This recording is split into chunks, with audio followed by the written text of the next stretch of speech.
Hi, എല്ലാവർക്കും ഒരു നല്ല നമസ്കാരം. നമ്മളിന്ന് വളരെ വെറൈറ്റി ആയിട്ടുള്ള ഒരു വീഡിയോസുമായിട്ടാണ് നിങ്ങൾക്ക് മുമ്പിലേക്ക് വരുന്നത്. ആദ്യം തന്നെ എൻ്റെ സ്ഥിരം പ്രേക്ഷകരോട് ഞാൻ മാപ്പ് ചോദിക്കുന്നു. കാരണം വേറൊന്നുമില്ല, ഞാൻ പറയാൻ പോകുന്ന കാര്യങ്ങൾ ചിലപ്പം എല്ലാവർക്കും ഇത് ദഹിക്കണം എന്നില്ല. എന്നാൽ നാടോടുമ്പോൾ നടുവേ ഓടണം എന്ന് പറയുന്നത് പോലെ തന്നെ ഞാനും ഒരു 6 വർഷമായി നമ്മുടെ ബിഗ് ബോസിൻ്റെ ഒരു ആരാധികയാണ്, സ്ഥിരം പ്രേക്ഷകയും കൂടിയാണ്. അതുകൊണ്ട് തന്നെ ഒരു 2 ഡേയ്സ് നമുക്ക് പിന്നിട്ടിരിക്കുന്നു ബിഗ് ബോസ് തുടങ്ങിയിട്ട്. എന്നാൽ അതിൻ്റെ റിവ്യൂ ഒക്കെ ഫസ്റ്റ് ഡേ തന്നെ ഇടണം എന്നുണ്ടായിരുന്നു. പക്ഷേ ചില സാങ്കേതിക കാരണങ്ങൾ കൊണ്ട് ചെയ്യാൻ പറ്റിയില്ല.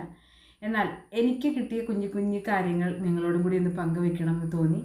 അതുകൊണ്ട് തന്നെ നിങ്ങൾ കൂടെ ഉണ്ടാകും എന്നുള്ള ഒരു പൂർണ്ണ വിശ്വാസം എനിക്കുണ്ട്. അതങ്ങനെ തന്നെയാണ് ഇന്ന് വരെ ഉണ്ടായിരിക്കുന്നത്. Thank you so much. നമുക്ക് വീഡിയോയിലേക്ക് പോകാം.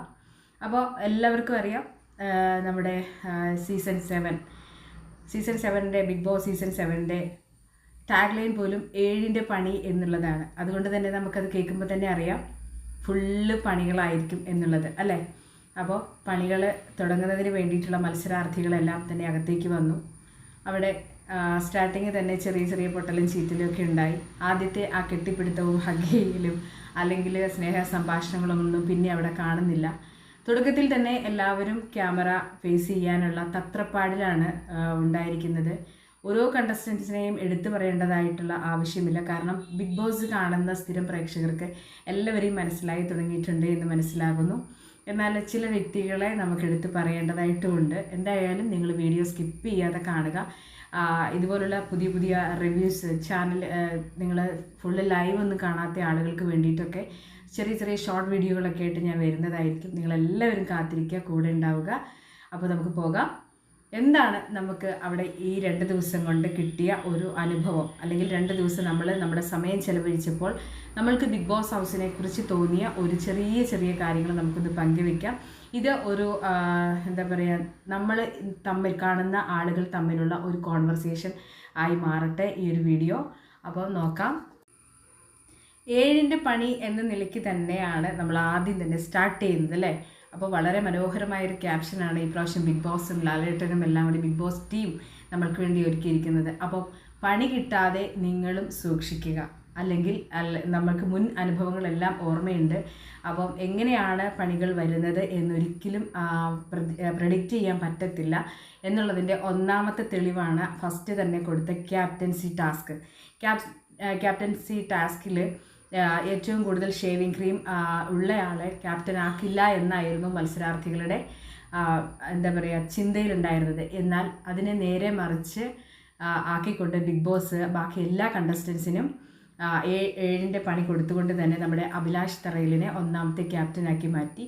പക്ഷേ അഭിലാഷ് തറയിൽ എങ്ങനെയാണ് എന്നുള്ളത് നിങ്ങൾ കണ്ടു കാണുമായിരിക്കുമല്ലോ.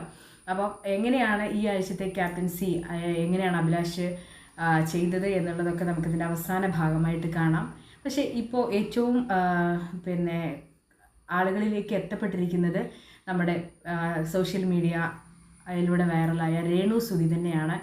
അപ്പോൾ രേണു സുധിയുടെ കൂടെ അവിടെയുള്ള കണ്ടസ്റ്റൻസിലൂടെ ഒരു എക്സ്ട്രാ കണ്ടൻറ്റിനെയും കൂടെ കൊണ്ടാണ് രേണു സുധി അവിടെ വന്നിരിക്കുന്നത്. അത് തന്നെ വലിയൊരു സ്ട്രാറ്റജി ആയിട്ട് പ്രേക്ഷകർ കണ്ടുകൊണ്ടിരിക്കുന്നു. അതായത് ആരാണെന്ന് നിങ്ങൾക്ക് മനസ്സിലായി കാണും. നമ്മുടെ ഏറ്റവും പ്രിയങ്കരനായ സുധി ചേട്ടാ ഞാൻ വന്നു എന്നുള്ള ഒരു എന്താ പറയുക ഡയലോഗ് മാസ് എൻട്രി ആയിരുന്നു എന്ത് പറയുക രേണു സുധിയുടേത്.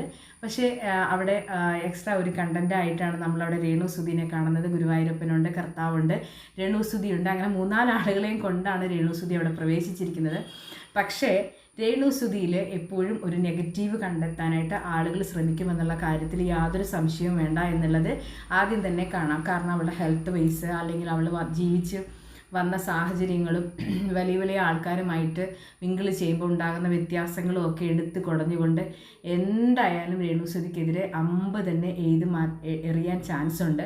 അപ്പോൾ അതുകൊണ്ട് തന്നെ പ്രേക്ഷകരെല്ലാം ജാഗരൂകരായിട്ടായിരിക്കുന്നത് നാളെ എന്ത് എന്നുള്ളത്. അപ്പം ഇപ്പോഴത്തെ ഒരു പ്രധാന വിഷയം എന്ന് പറയുന്നത് രേണുസുധിയുടെ തലവേദനയാണ്. ഈ രേണുസുധിയുടെ തലവേദന എന്ന് പറയുന്നത് ബിഗ് ബോസിന് പണിയാകുമോ അല്ലെ ബിഗ് ബോസ് ഹൗസിനുള്ളിൽ പണിയാകുമോ എന്നുള്ളതാണ് പ്രധാന വിഷയം. നമുക്ക് എന്തായാലും കാത്തിരിക്കാം.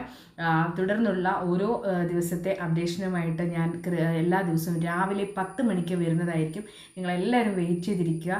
അപ്പോൾ കൂടുതൽ വിശേഷങ്ങളും ബിഗ് ബോസിൻ്റെ ന്യൂ വാർത്തകളുമായിട്ട് ഞാൻ നിങ്ങളുടെ സ്വന്തം ധന്യ എല്ലാ ദിവസവും രാവിലെ 10 മണിക്ക് തന്നെ വരുന്നതായിരിക്കും. അതുകൊണ്ട് തന്നെ നിങ്ങൾ നമ്മുടെ ചാനൽ ഒന്ന് സബ്സ്ക്രൈബ് ചെയ്ത് ബെല്ലൈക്കണൊക്കെ ഓപ്പൺ ചെയ്ത് വെക്കുക. നിങ്ങളുടെ അഭിപ്രായങ്ങൾ, ബിഗ് ബോസിനെ കുറിച്ചുള്ള നല്ലതും മോശവുമായ അഭിപ്രായങ്ങൾ കൃത്യമായി നിങ്ങൾ അവിടെ രേഖപ്പെടുത്താനായിട്ട് മറക്കരുത്. ഒരുപാട് പ്രതീക്ഷയോട് കൂടിയാണ് നമ്മൾ ഈ വീഡിയോ ചെയ്യുന്നത്. അപ്പോൾ തുടർന്നും നിങ്ങളുടെ സഹകരണം മുന്നോട്ടുണ്ടാകുമെന്ന് പ്രതീക്ഷിക്കുന്നു. Thanks for watching. Dhanyas vlog.